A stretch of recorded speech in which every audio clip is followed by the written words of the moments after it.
Well, Allie, we are so happy to have you here today with us.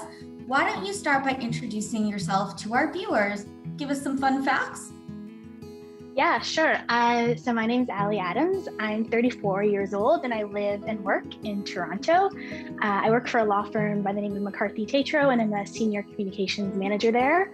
And my fun fact that is a new fun fact is I have 3 kidneys and 2 pancreas, and very proud of that fun fact, and I'm sure we'll talk more about it.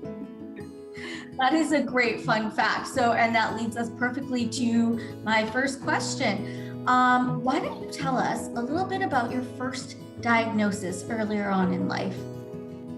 Yeah, so I was diagnosed with type 1 diabetes when I was 5 years old. I was diagnosed on my mom's birthday, and obviously from a very young age, had to embrace and sort of understand diabetes. It's changed tremendously since I was first diagnosed. I was on pig insulin, if you can believe such a thing existed back then, and have gone sort of through the multiple stages of diabetes, using different forms of insulin, the pump, continuous glucose monitoring. And so I've really sort of seen it all in my 30 plus years of being a type 1 diabetic. When you were diagnosed with type 1 diabetes, what changes did you need to make to your life? So type 1 diabetes is an all-consuming chronic disease, and I think it's sort of underappreciated how much goes into the management of the disease itself. It really ranges from making sure that you're counting all of your carbohydrates, measuring all of your food, measuring your insulin, measuring your blood sugar. It's a 24/7 disease, and it really doesn't stop. It's, I think, quite underappreciated how much goes into the management of type 1 diabetes. I think often people just think you can't eat sugar, which is a bit of a, understatement of what you can't eat. It's come a long way, obviously, since I was first diagnosed, and there's a great deal of information to help people manage the disease now, but it certainly feels or felt to me like a very much all-consuming, all the time, you never catch a break kind of disease. A second full-time job. A second full-time job.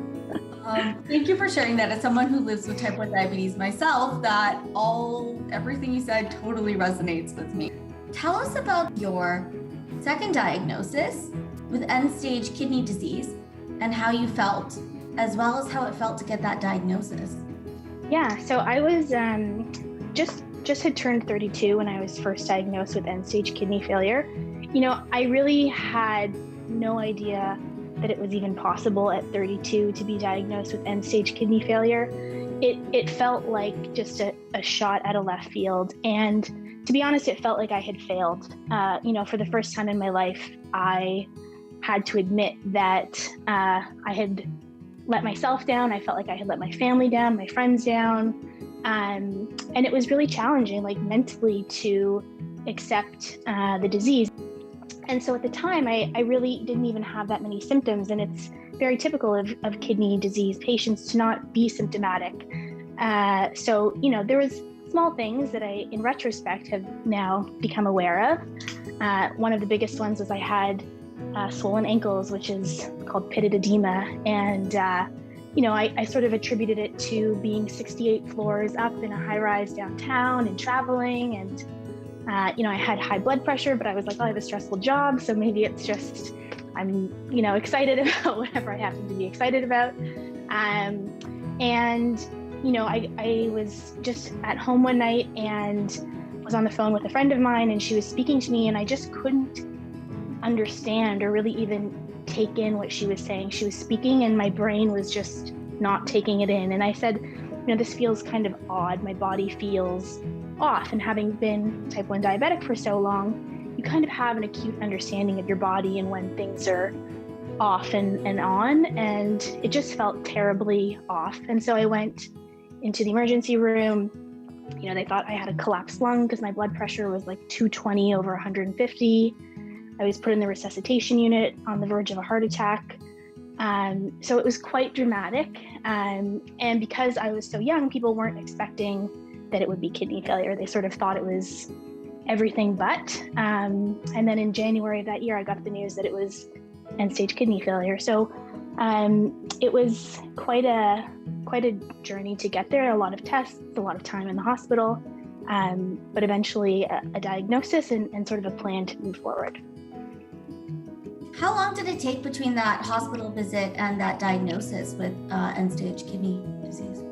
So yeah, it took about 2 months, and within that time, I was still sort of living as if I didn't have kidney failure, because there was really no indication that that was the issue.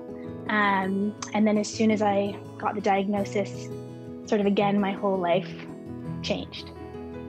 So let's get back to that. How did you feel when you finally got the diagnosis?